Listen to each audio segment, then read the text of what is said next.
the velocity of the increase to the Prophet ﷺ was not nearly enough in terms of what he was thinking about, but the numbers were still increasing.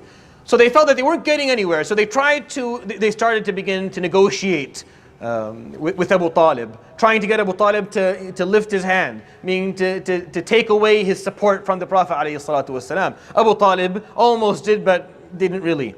So when they felt that it was a dead end with Abu Talib, and they had left off with Abu Talib in a really, really bad note. The last time they spoke to him, it got really ugly. There was speak of war. There was speak of death and blood. So they couldn't go back and speak to Abu Talib again. So they begin to negotiate with the Prophet ﷺ. And this is a very interesting period during his life, ﷺ, because when you hear the offers they come forward with, what they have to say, you start questioning, is this guy actually telling the story correctly?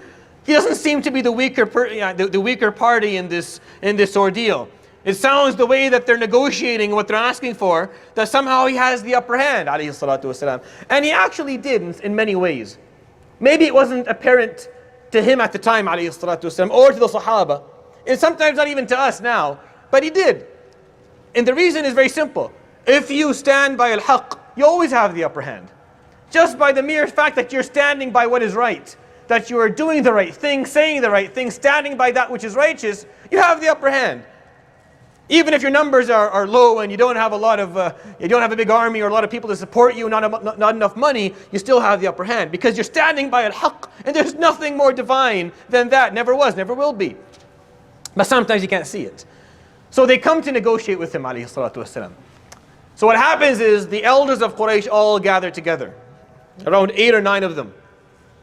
And I'm talking the big names, I'm talking the big guns. Walid ibn Mughira, Al-As ibn Wa'il, Abu Sufyan, Sakhr ibn Harb, Abu al-Hakam ibn Hisham. All these people come together and start saying, we have to find a way to end this. Let's one of us go and negotiate with him directly. Who are they going to choose? They're going to choose the most respected person amongst them. Abu al-Walid Utbah ibn Rabi'ah, one of the elders and leaders of Quraysh, a very elderly man in his 90s. Very well respected all across the region. So they say, can you go? And can you negotiate with the Prophet ﷺ? Make some offers. So he says yes.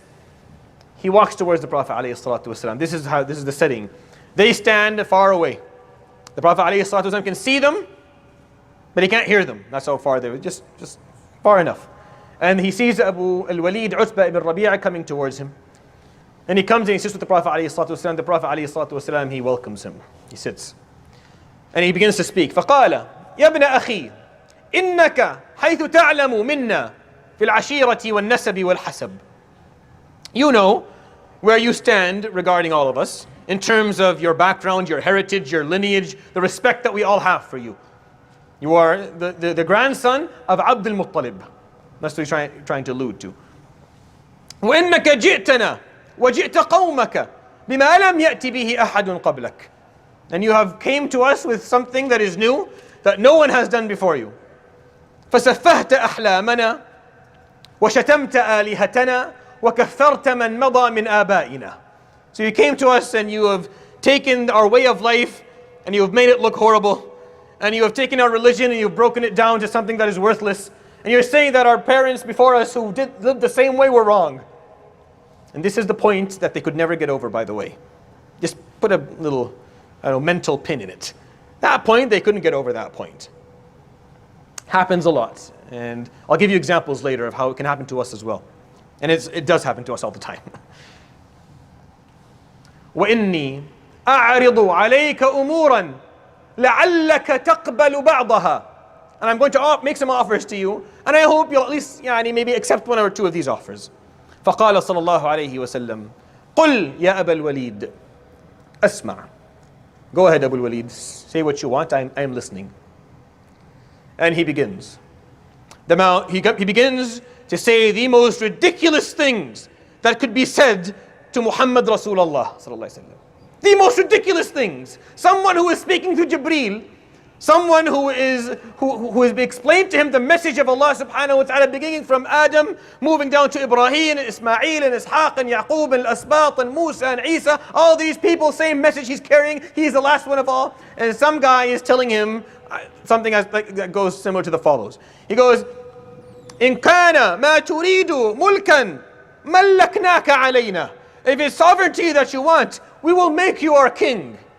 وإن كان جاها تريد سودناك علينا حتى لا نقطع أمرا إلا بك. And if it's a status that you're looking for, then we will make sure that you become the leader of Dar al-Nadwa. We will not make a decision unless it goes through you first.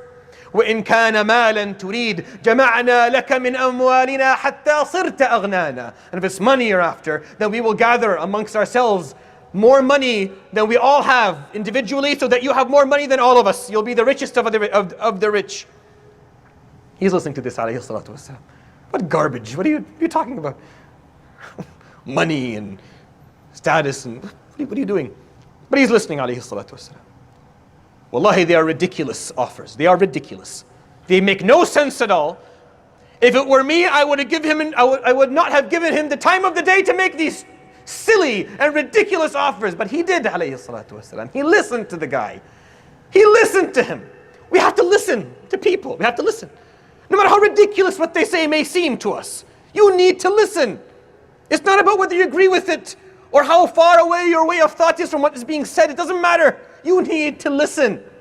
Sometimes what's being said is so beyond who you are and what you believe in and what you've dedicated your life for, that you feel that it is physically impossible to sit down and listen. Remember the Prophet ﷺ, as they are telling him, وَإِن كَانَ نِسَاءً تُرِيد زَوَّجْنَاكَ مِنْ كُلِّ قَبِيلَةٍ أَجْمَلَهُنْ. He's telling him, if you want women, if you want to get married to this women, that what are you doing?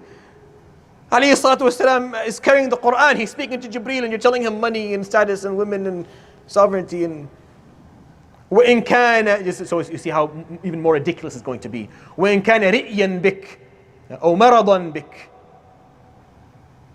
دفعنا لك الأموال حتى نأتيك بأطباء الأرض يداوونك. And if you are sick, if you have some disease of some sort, they're telling him, if you're insane, if you have some mental disease, or you're seeing things or hearing things, or you're illusional or delusional, we'll pay money and bring doctors to take care of you. He's listening, alayhi salatu wasalam, as he goes on and on with these ridiculous offers. And then he finishes. So the Prophet alayhi salatu wasalam, just to be extra polite, because politeness is a part of how he lived, alayhi salatu wasalam. Sometimes we forget that. He's extremely polite, very high dhawq, alayhi salatu wasalam. Very, very high. Higher than anything I've ever seen in my life. And the examples are endless. فَقَالَ أَفَرَغْتَ يَا أَبَا الْوَلِيدِ. Are you done? Are you finished? Not in a rude way, but are you finished your offers? Or I don't want to interrupt you. Basically, he's saying. فَقَالَ نَعْمْ فَرَغْتَ. فَقَالَ أَتَسْمَعُ مِنِّي. Can I respond, or can I answer, tell you what? Or are you just going to come and say this and leave? فَقَالَ أَسْمَعُ مِنْكَ. I'll listen, I'll hear what you have to say. You want people to listen to you, you have to listen to them first. It's a very, very simple law of the universe. It goes for everybody. If you're a father, you're a teacher, you're a spouse, you're a friend, or even you're a sheikh. Makes no difference. If you don't listen, people will not listen. As simple as that. We have made our communications in life one way. Everything has to be a hierarchy of some sort. And it's not. The Prophet ﷺ did not function like that during his life with the Sahaba. And that is not how the world actually, that's not how things flourish and actually see success. You'll see many examples. So the Prophet ﷺ, what do you think his answer is going to be? He just says the following. He says, أعوذ بالله من الشيطان الرجيم. بسم الله الرحمن الرحيم. حميم.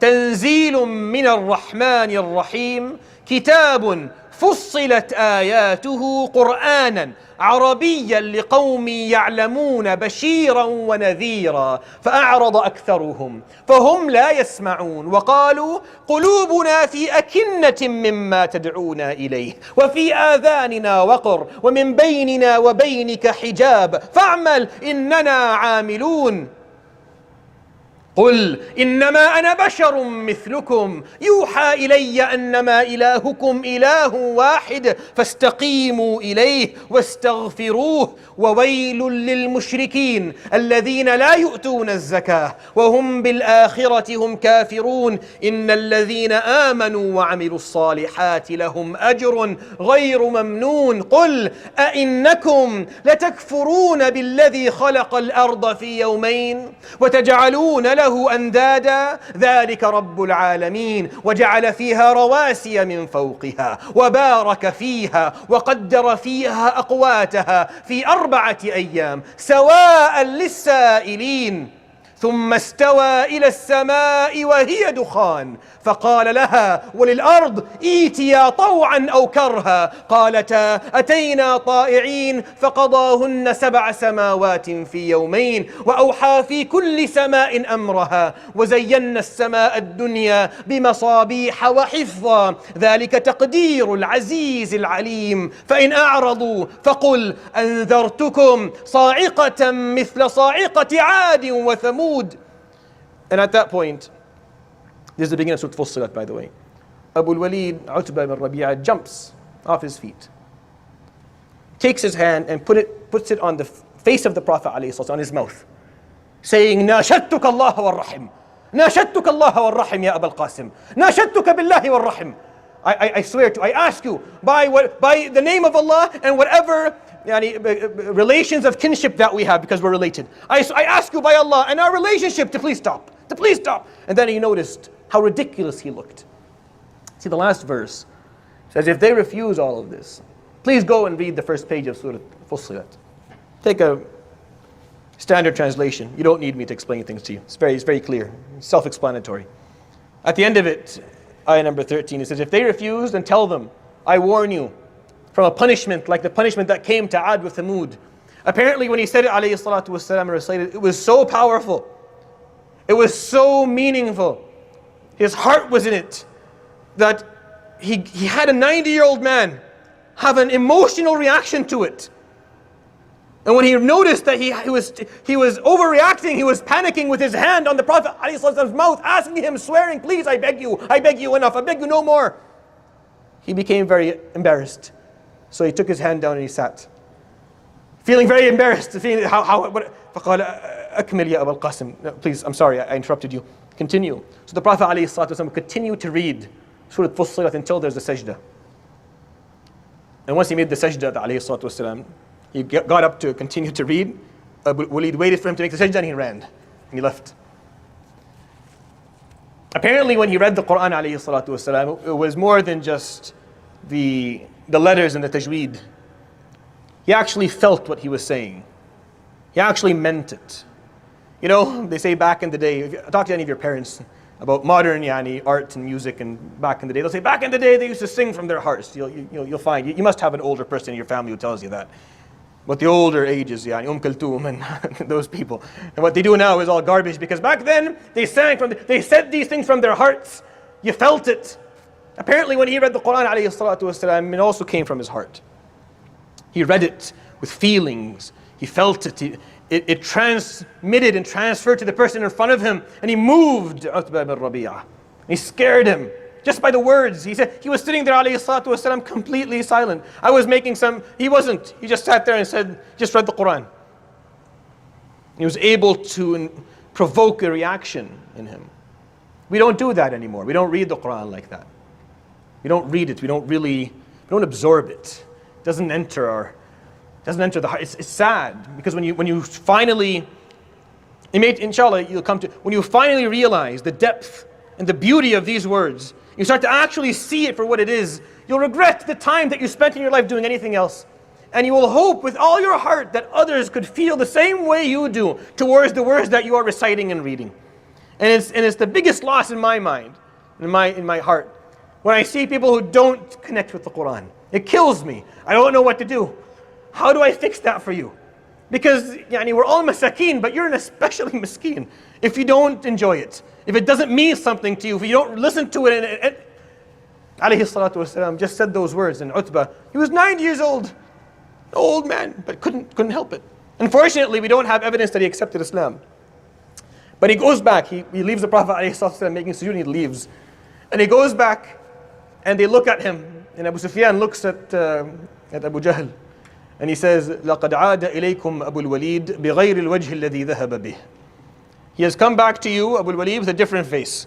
He left with one face and this is a different person coming back. The guy's texture had changed. He was a bit more pale when he came back. فَقَالَ مَا الْخَبَرْ يَا أَبَا الْوَلِيدِ. What happened? فقال, listen to what he has to say. He didn't accept Islam, unfortunately. As far as we know, we don't know. Maybe he did, probably didn't.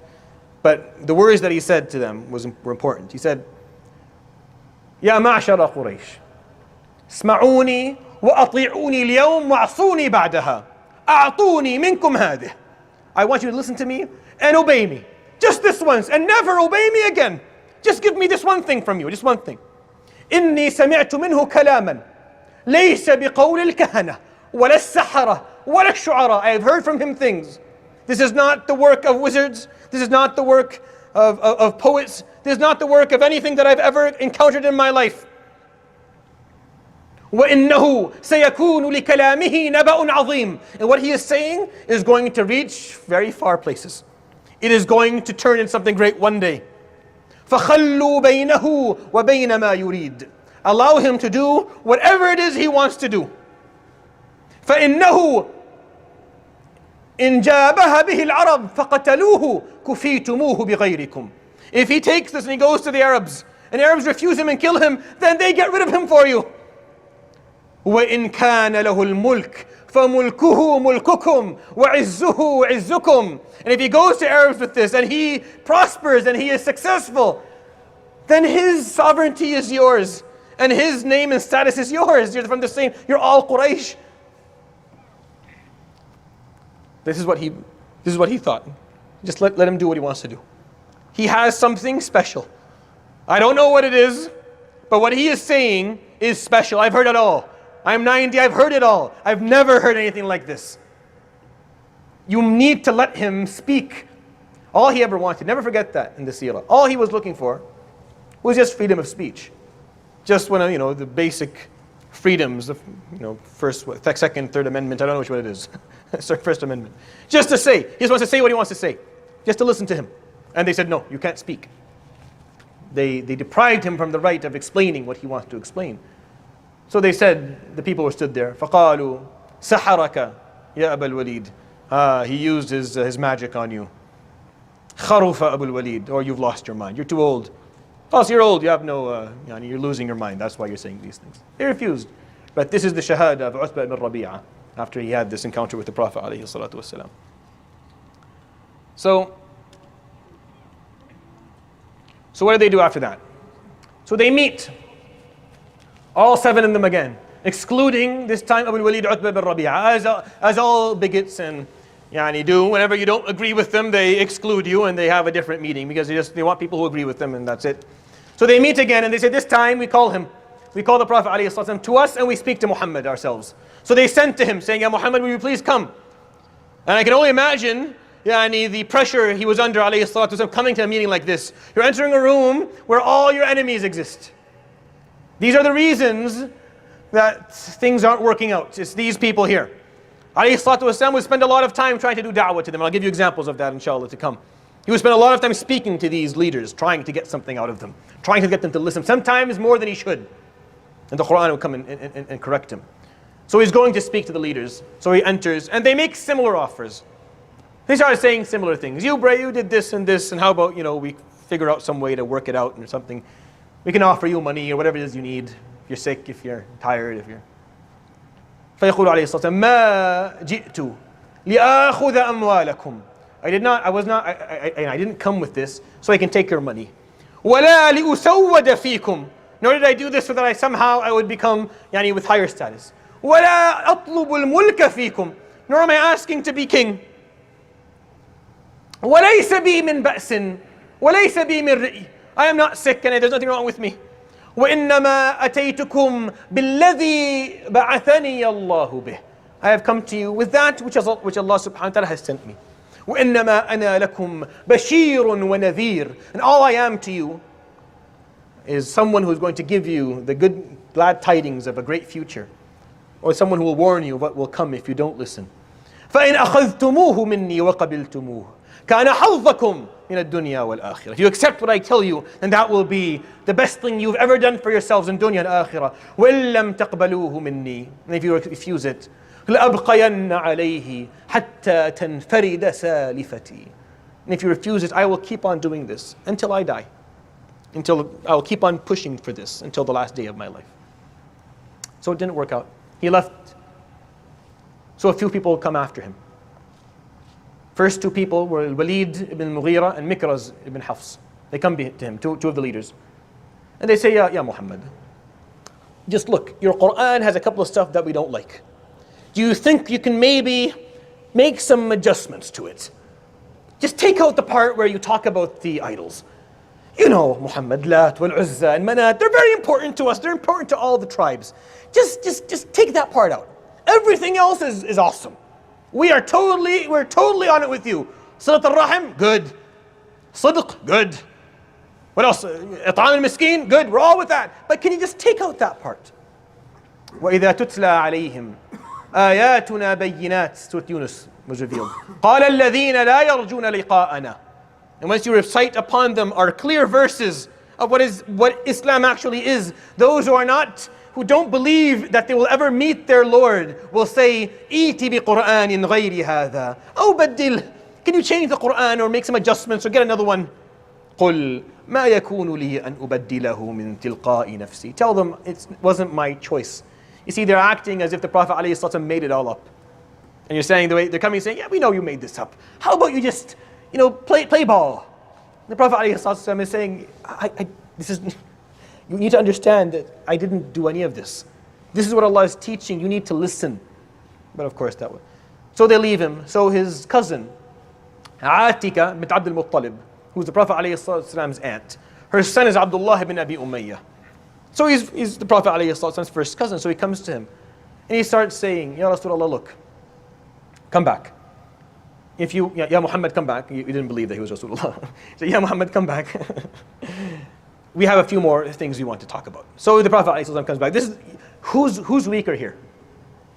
Who has the weaker hand here? Is it the Prophet ﷺ? Or is it the people who are, they're trying to get something, they can't get anything? I have a question for you. Why didn't he accept sovereignty? He was offered on 3 occasions. I brought up 2. There's another one. He was offered to become king. The king of Mecca. Never before in history was there a king of Mecca. The word king was never used regarding the governance of the city of Mecca ever. Or Quraysh. Quraysh, there was never a mulk in them until after Islam. Mulk Quraysh didn't exist. There's no malik. So the Prophet ﷺ is being offered here, become king. Because I always thought, well, if he became king, that would probably make things easier.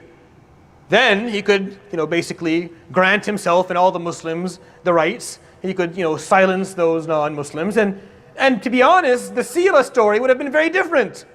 There would be no need to go to Medina to make that immigration and for there to be Badr and Uhud and all this stuff. Once he's king, he can control. He can get rid of all the people who are, all the enemies. They were rid of anyways. Abu Jahl died in Badr, and he got rid of them anyways. Might as well just do it as king. Why? Why not? What was the reason for that? It's actually a pretty straightforward one. See, the ends don't justify the means, right? Or do they? Ever heard of that? The end justifies the mean? That's a huge, huge ethical problem. Huge. The ends never justify the mean, ever. I don't care what the end is. I don't care how beautiful a picture you can draw of the universe. The means have to be just as beautiful. If the means mean that at one point, any point, you have to somehow compromise your morals or your ethics or do things or play dirty, then what you're doing is no different than what your enemies are doing, and everyone is equal. Now, what I just said is actually not something that everybody agrees to. Believe it or not, there are many Muslims who don't agree to this.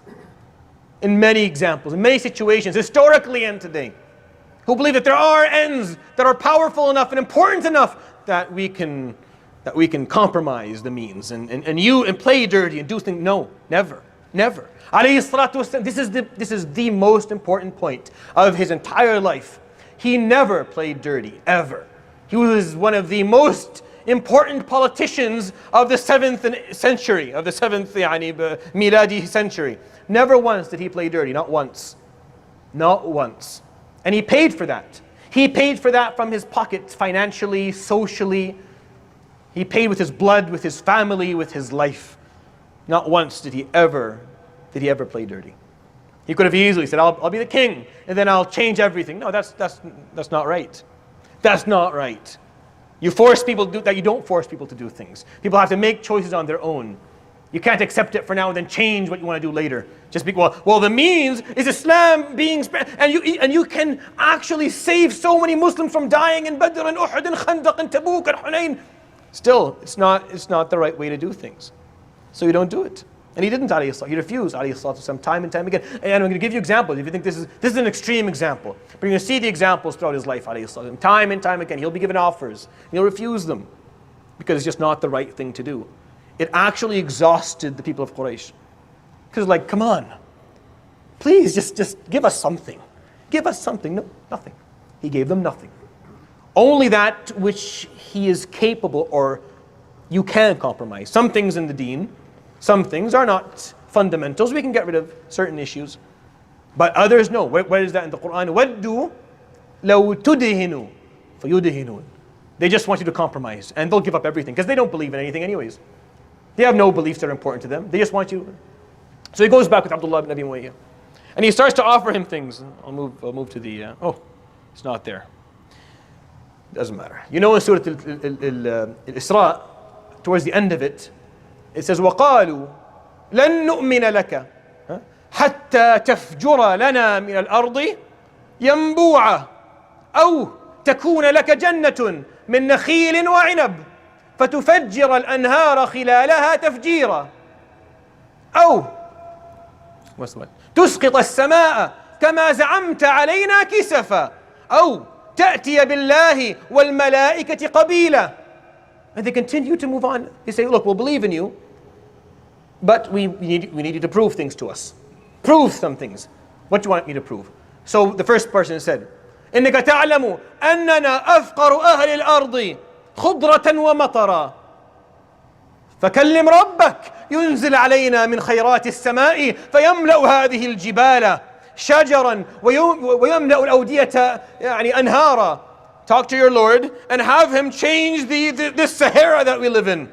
Look at the desert, there's nothing.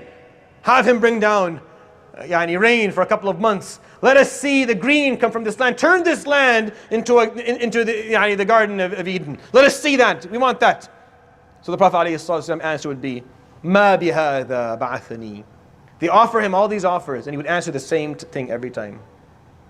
This is not what he sent me with. So they would say, then at least we want to see you. May you have a lot of wealth. You're very poor, you have nothing. Ask your Lord to give you a castle and strength and water and wells. And he would tell them, مَا بِهَذَا بَعَثَنِي. This is not what he sent me with. So they would say, أَوْ تَرْقَى فِي السَّمَاءِ وَلَن نُؤْمِنَ لِرُقِيِّكَ حَتَّى تُنَزِّلَ عَلَيْنَا كِتَابًا نَقْرَأُهُ. So they told him, okay then, may you go to the sky and Jibreel meets you somewhere in the middle and give you the Quran and bring the Quran with him down with you and then tell us that he is Jibreel and this is the Quran. They want to see it all. He would say, مَا بِهَذَا بَعَثَنِي. This is not what he sent me with. And he would ask him all these things. He goes through the Isra, you'll find all the requests. And he would say, no, I can't do any of that. Then what was he sent with, alayhi salatu wasalam? It's the language. He was sent with the language. It's this miraculous book of language that will continue to live on until Yawm al-Qiyamah. That is what he was sent with, alayhi salatu wasalam. He was sent with a way of life that if we were all to follow and live by, will bring prosperity to every single community that it enters. This is what he's bringing, alayhi salatu wasalam. There is no Asa Musa, there is no Naqat Salih anymore. That's not what he brought, that's not what he offered. He never offered that, alayhi salatu wasalam. And they asked him for it and he said no. So that's not what I was sent with. It's an interesting point. It's interesting. He was asked, and the Quran documents it so that you won't say, well, that kind of makes me think. The Quran documented when they asked it. And at the end of it, قُلْ سُبْحَانَ رَبِّي هَلْ كُنْتُ إِلَّا بَشَرًا رَسُولًا. Say, subhanallah, I am only a human messenger. I can't do all this for you. وَمَا مَنَعَ النَّاسَ أَن يُؤْمِنُوا إِذْ جَاءَهُمُ الْهُدَى إِلَّا أَن قَالُوا أَبَعَثَ اللَّهُ بَشَرًا رَسُولًا. And what caused people not to believe when they were given guidance? See, that's the key word. Guidance. There's something in this. The guidance that exists within our deen, within Islam, is something that if we are to live by and follow, then really there is no loss for us. There's no way for us to ever lose. But people will say, أَبَعَثَ اللَّهُ بَشَرًا رَسُولًا. How does Allah send a prophet that's a human? They're looking for something grand. They want something that is flashy. So they come to him, alayhi salatu wasalam. How much time do I have? Do I have a bit of time left? All right. I have a little bit of time left. So that doesn't work, so they come to him with something different. They come up with this very smart way to negotiate. I don't know who thought of it, but whoever thought of it was really smart. And at that moment, like, we got it. Now we've cornered him. Let's fix this now. Let's go and end this once and for all. So they went and they were extremely excited about this moment because now they have the way to corner him and to end this whole problem. So they came to him and they said, Ya Muhammad, أخبرنا هل كان أبوك على ما أنت عليه? Was your father saying and doing the same things that you are saying? Does he have the Quran? Did he do all this? So the Prophet ﷺ said no. فقال أكان جدك على ما أنت? What about your grandfather? Your grandfather, Abdul Muttalib, the best of the best in the eyes of everyone who lived at that time. Did he do what you were doing? And they said, well, no. فقالوا فأخبرنا إذن أأنت خير أم أبوك وجدك? So tell us then, who's better, you or your grandpa? Now, if he says me, it's a loss because they're going to go and tell everybody. Did you hear what Muhammad is saying? He is saying that he is better than Abdul Muttalib. That would end any hope of anyone ever listening to him again. And if he says, no, he's better than me, he said, well, he lived the way we're living. Why can't you? There is no good answer. So what did he answer, alayhi salatu wasalam? He didn't. He didn't respond. He heard the question and he left. And they lost their minds. They lost their minds. Running after him. No, you have to answer. You need to answer. Nope, not answering. And because he knows sometimes the best response is no response at all. Because it's a question that they have, it's a complicated issue that they have just, played around with. They played with the words. That's not how it is. It's not like that. You can't say better. This is not what it's about. But for me to go into the details of this is going to be very difficult. So I'll just sometimes you walk down a road of a dock, this argument will never end. Ibrahim had the same problem. He goes to the king and he tells him, رَبِّيَ الَّذِي يُحْيِي وَيُمِيتُ. Allah subhanahu wa ta'ala grants life and he grants death. He created both. So this king brings in two people, kills one and says, here, I killed him. And tells the other one, you can walk away alive. So I let them live. It's this very silly way. I'm talking philosophically, you're doing something. There's no point of continuing this argument. So he leaves it. He doesn't continue to say, no, king, that's not what I meant. No, he just leaves it. قال فإن الله يأتي بالشمس من المشرق فأتي بها من المغرب. Okay, let me play your game then. Allah brings the sun every morning from the east because it happened before you were born, so it wasn't you. So go ahead, bring it from the west if you can control everything. So he sat there quietly. Sometimes the best response is no response. But they thought they got him. They thought they got him there. Didn't work. Didn't respond, alayhi salatu wasalam. So they think more. Are you seeing how much effort they're putting into this? They're spending time all day trying to figure out how do we get him, how do we find some way to work, because even though he is outnumbered, they know that he has the upper hand because what he's saying is the truth. That's how all you have to do is just stand by the truth. There's really nothing else that's required. Just stand by it.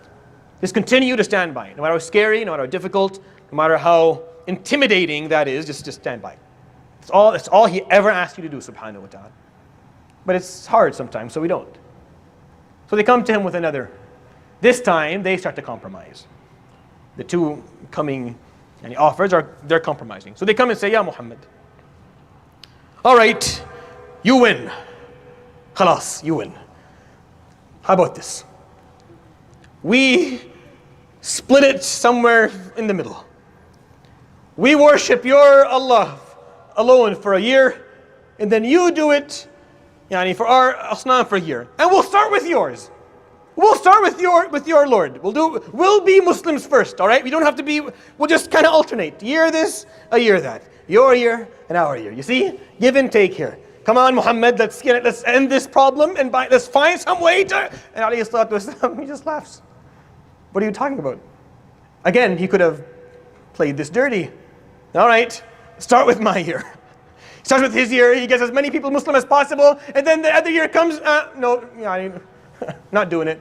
But that's not how it's done. And the Quran actually came and said that. You all know the surah. قُلْ يَا أَيُّهَا الْكَافِرُونَ لَا أَعْبُدُ مَا تَعْبُدُونَ وَلَا أَنْتُمْ عَابِدُونَ مَا أَعْبُدُ وَلَا أَنَا عَابِدٌ مَا عَبَدتُّمْ وَلَا أَنْتُمْ عَابِدُونَ مَا أَعْبُدُ لَكُمْ دِينُكُمْ وَلِيَ دِينِ. The anthem of identity and tolerance in one surah, six verses. Explain two things, two of some of the most important concepts of human existence, explained in 6 verses. Identity and tolerance. Identity being very clear. Being very, very clear. وَلَا أَنْتُمْ عَابِدُونَ وَلَا أَنَا عَابِدٌ. We are not the same.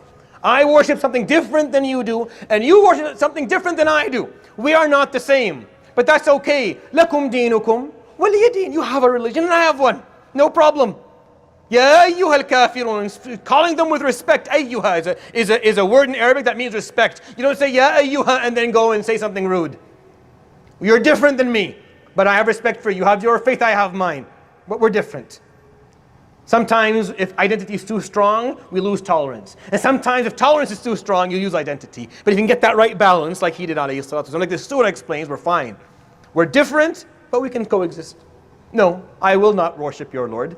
And I don't want you, based on what you explained to me, to worship mine either. Either you accept Islam fully, or we stay different in the way that we worship. He refused, alayhi salatu wasalam. So they come back again. This time is the final offer. They're exhausted and they're bankrupt. They have nothing left. And alayhi salatu wasalam just sitting there, swatting it. It's like you're watching a tennis game. You're just swatting them one after the other. Nope. None of that. I have one offer and one offer only. You will accept or you can want. There's the door. Offer another offer. Nope. But then this one came along. This offer was actually quite juicy. I like this one. They came to him and said, Ya Muhammad, قد غلبتنا. You have won. You beat us. وإنا لنؤمنن لك. We're going to accept your faith and your teachings. ولكن لا ينبغي أن يجلس سادة قريش مع عبيدهم ولا ينبغي أن يسوى بين آل إبراهيم ورعاع الناس ففرق في اجتماعنا بيننا وبينهم. We accept, but you can't have the nobles with the slaves. It just doesn't work. Where the leaders of Quraysh, the descendants of Ibrahim and Ismail, the Hebrews, just had them sit with a bunch of people who don't even know where they came from. So we'll accept Islam, but whenever we meet, just make the meetings exclusive. Meet with them. We're not saying not to meet with them. Don't say they can't be Muslims. But we can't be with them in the same place. We can't be seen in the same meeting. We can't sit down and listen to you, sitting like this, and Bilal and Suhaib and Ammar and Yasir, and then right there beside them is going to be Abu Sufyan and Abu Bukhturi and Uqba. No, that doesn't work. You're going to say Umayyah bin Khalaf al-Qurashi is going to sit with Suhaib al-Rumi. We don't even know where this guy comes from. He was a slave until yesterday. But Bilal al-Habashi is going to sit with Abu Sufyan. Right? It was over. Literally, when this offer came in, it's over. It's done. Alayhi salatu wasallam is being told, you win. Fine. We succumb. You have a better narrative. You have stronger language. You are much more fixed on your way. You're one of us, so we're happy with that. You're our son. You're our brother. Whatever you do is fine. They start to listen maybe to what Utbah ibn Rabi'ah said. So they start to think about it. Yeah, you're right. If he makes it, then we're all good. But you can't have us all sitting together. It's ridiculous. The Prophet ﷺ, by the way, he didn't say yes, obviously, but he didn't say no immediately. Not immediately. He thought about it. He's like, is there some way for me to play this that would work? Would it be okay for us just to have separate meetings? Maybe it's better for them. Maybe for Suhaib and Bilal and Ammar and all these people. It's better if they're in their own meeting. People like them. They can feel more comfortable instead of sitting with all these leaders and elders. Maybe. ولا تطرد الذين يدعون ربهم بالغداة والعشي يريدون وجهه ما عليك من حسابهم من شيء وما من حسابك عليهم من شيء فتطردهم فتكون من الظالمين واصبر نفسك مع الذين يدعون ربهم بالغداة والعشي يريدون وجهه ولا تعد عيناك عنهم تريد زينة الحياة الدنيا ولا تطع من أغفلنا قلبه عن ذكرنا واتبع هواه وكان أمره فرطا. And then all the stories of Nuh came down like rain. When they tell Nuh alayhi salam, قالوا أنؤمن لك واتبعك الأرذلون. So Nuh would say, إن حسابهم إلا على ربي لو تشعرون وما أنا بطارد المؤمنين. Another ayah, وما أنا بطارد الذين آمنوا إنهم ملاقو ربهم ولكني أراكم قوما تجهلون. I will never get rid of them. I will never remove them. I will never ask them to sit in a different place, enter from a different door, be treated differently than others just because they are. This is what he preached alayhi salatu wasalam, and he practiced, and this is what the deen is based on. The answer was no. The answer was a big no, of course not. You accept Islam, then Suhaib is your brother, and Bilal is your brother, and Ammar is your brother, and these are all your brothers and sisters. And if you don't like that, then you can leave. There's the door, go away, bye-bye. You would think the Prophet ﷺ would say, all right, for the first 6 months we'll do that. And then he'll teach them, open their hearts. No, we enter this correctly from the beginning or we don't enter this at all. Are you understanding that? Either we do this right from day one, from the first moment, or we don't do it at all. He proved that he wasn't proud, alayhi salatu wasalam, because later on after Hunayn, when they accepted Islam the way he wanted to accept, he gave them all the money, correct or not? He just gave them money when they accepted Islam. As much as he had. He went home with nothing. Because he doesn't care about money. They understood it wrong. It has nothing to do with money or status or none of that. It's actually you understanding that when you say La ilaha illallah, that everyone is in the eyes of Allah subhanahu wa ta'ala equal servants. And whatever advantage or leverage you have over others is just a gift Allah gave you that you're going to use to serve them with. Not to ask for them to sit somewhere else or to be removed. This was the offer he was given, alayhi salatu wasalam. And I always thought, the seerah would have been so different. Maybe he would have lived long enough, alayhi salatu wasalam, to see Islam spread everywhere if he just taken that offer, but it was wrong. So it doesn't matter. So there's no point of me even saying any of this stuff. Because it was wrong. To think that way was wrong. He didn't think that way, alayhi salatu wasalam. He just wasn't sure. Should I say no right away? Because it's a pretty good offer. Just an issue of separation, maybe a little bit of racism, maybe a lot of racism. Imagine he didn't do that, alayhi salatu wasalam. Think how much racism we have within Muslim communities today. Think about it. Right now, think about it. How much racism, sexism, tribalism, nationalism exists amongst Muslims today. Now imagine if he accepted that at the beginning. This is what we're stuck with when he never compromised that one thing ever. Never, not once. He never accepted for that being an option. Let me get later on, many years later. Many years later, Abu Sufyan walks by Suhaib and Bilal and Ammar. He hadn't accepted Islam yet, but this is in Medina. So Suhaib says, or Ammar, we don't know, Wallahi ma a'malat suyuf al-muslimina fi riqabi a'da'illahi ma'amalaha. Unfortunately, not all the enemies of Allah were taken out when they should have been. They're just saying it so he can hear. So Abu Bakr was upset. فقال ما ينبغي أن يكلم سيد قريش هكذا. Abu Bakr said, you shouldn't be speaking to the leader of Quraysh like that. So he goes to the Prophet عليه الصلاة والسلام. He says, يا رسول الله قالوا كذا وكذا عن أبي سفيان. So the Prophet عليه الصلاة والسلام's answer was the following. قال يا أبا بكر لعلك أغضبتهم. Maybe did you upset them when you objected to this? فقال لا أدري. قال لعلك أغضبتهم أن تكون أغضبتهم فقد أغضبت الله. If you had said something that bothered them, Suhaib and Bilal and Ammar, when they said that, then may I tell you that you have upset Allah subhanahu wa ta'ala. يقول أبو بكر فعدت إليهم أجري. I went running to them. فقلت يا إخوتي أغضبتكم. Oh my brothers, did I upset you when I said that? فقالوا لا. فقال الحمد لله. I will never say that again. It was just a concept, a small concept. But suddenly, Abu Sufyan, after 20 years of fighting us, you're going to give status over these people? They can say whatever they want. They can make whatever mistakes they want. They've earned it at this point. Because he never compromised, alayhi salatu wasalam. To me, that's probably the most beautiful part of this whole negotiation period. is when he was offered full submission of everyone in Mecca. Everyone was going to accept Islam, because once Al-Walid and Al-As and Abu Jahl accept, that's it, everyone's going to follow. It's done. It's a done deal. All he had to do was just say, I will segregate meetings. I will have you meet on Thursday and you guys meet on Friday. And when people sit, I'll have the elders sit up front and the rest can sit right behind them in the lines after them. No. لِيَلِنِي أُولُو النُّهَى وَأَهْلُ الْقُرْآنِ وَأُولُو الْأَحْلَامِ. The people who stand behind me are the ones who have the most knowledge, who have learned the most Qur'an, who have spent enough time or more time with me, learning and standing by me.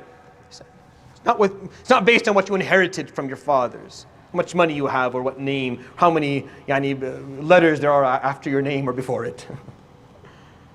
And this is something he taught them, alayhi salatu wasalam. In the Qur'an, if you go to all the surahs that have the story of Nuh, you'll find that little path, because that's what Nuh was told. Nuh was told the same thing. Nuh, we're good. Just get rid of these people. مَا نَرَاكَ اتَّبَعَكَ إِلَّا الَّذِينَ هُمْ أَرَاذِلُنَا بَادِيَ الرَّأْيِ. When we look at the people who follow you, Nuh, we see the worst of the worst. How do you want us to follow you? You're saying the right things, but look at the people who follow you. No, sorry. Doesn't work like that. Either you accept equality or you don't. Either you're anti-racist, anti-racism, anti-supremacism or not. And they weren't at that point. Those who accepted Islam later had to become. And I'm telling you, look at where we are right now. Even though he did what he did, alayhi salatu wasalam, back then. Imagine if he didn't. Just imagine if he didn't. It would have been a completely different story to tell. That kind of sun is not working anymore? Okay. So that sums up the negotiation period. To a certain extent. There are a few more points I'll bring up, inshallah, in the next couple of days. Halaqat. But that's basically what they did. When you think about it, after I told you these stories, you're under the impression that the Prophet ﷺ is sitting up higher and everyone's coming begging him for some compromise, right? That's what it sounds like. They're, please just give us anything. And he offered nothing, ﷺ. He refused to compromise any of his ideals. None of his morals, none of his ethics, none of the fundamentals of Islam. You would think and imagine that he's playing a great hand, right? You have the better hand here. So everyone's trying to get something off you because you're bringing, he's not. Or is he? See, I got confused when I was a kid. Did he have the upper hand? Wallah, it sounds like he has the upper hand when I'm saying, when I heard these stories as a kid. And then when I read the actual text, it seemed like he somehow had the upper hand every single time. But then you look at the rest of the stories, he didn't. He was still, alayhi salatu wasalam, being physically during these stories. His daughters were. His companions, all of them were. When these stories happened, when they were negotiating, Bilal was still under the boulder. He was still lying under the boulder saying, Ahadun Ahad, when these stories were happening. Yasir was just killed the other day, he and Sumayya, when these stories were happening. Well, it's almost a schizophrenic effect, I can't figure it out. How is this working? How is he not accepting? When you're weak, you accept a deal, you take a plea. Whatever that works to give you strength, he never did, alayhi salatu wasalam. He stood his ground. And either you accepted Islam fully, the way I teach it, or I don't need you. And I don't care. Because either it's done right or it's not done at all. And you have to admire that. You just have to admire the strength that requires. The dedication. He was relentless, alayhi salatu wasalam. You could not stop him and you could not change his mind. And you could not get him to compromise any of his ideals. It is frustrating. Sometimes, if you're on the other side, it's very frustrating. But it's also worthy of lessons. It's worthy for us to learn from him, alayhi salatu wasalam. Once he knew what was right, nothing you could say or do would ever change that. You could never get him to do something. You could never get him to compromise ever. Because he knew what he was saying and doing was the right thing. Now I ask you, do you have the same relationship with your deen? Or not? Do you know that what you're doing is the right thing? You believe in the right things, you're doing the right thing, so no one can ever get you to stop doing it. Or are you someone who will succumb to pressure if it's heavy enough? Because you're unsure. Not him, alayhi salatu wasalam, not the Sahaba. Just it seemed like he had the upper hand. And they kept on offering and he kept on refusing. And you're going to see, next halaqah, they're going to go back to worse persecution. I'm going to tell some ugly stories. Because they got so frustrated with him, alayhi salatu wasalam, they lashed out and took it out physically on everybody. So bad that the Prophet ﷺ had to actually send some people outside of the continent. You're going to leave Asia and go to a different continent altogether, because that's how bad it got. You think maybe at some point he thought to himself, I should have accepted that offer. No. It was wrong. It would have been wrong. That's all you need to know. In any given example in your life, all you have to ask yourself is the following question. What's the right thing to do? Once you identify it, you're good. Don't feel bad. Don't regret anything. Don't think twice. Don't look back. Don't ask questions. Don't come for a fatwa. Just do it. Once you're able to identify that which is right, as he did sallallahu alayhi wasallam during this very interesting period of his life. I hope that was beneficial. Subhanakallahumma bihamdika ashhadu an la ilaha illa anta astaghfiruka wa atubu ilayk. Wa sallallahu ala sayyidina Muhammadin wa ala alihi wa sahbihi ajma'in. We will see you inshallah next week inshallah to start. Barakallahu feekum. Jazakumullah khair.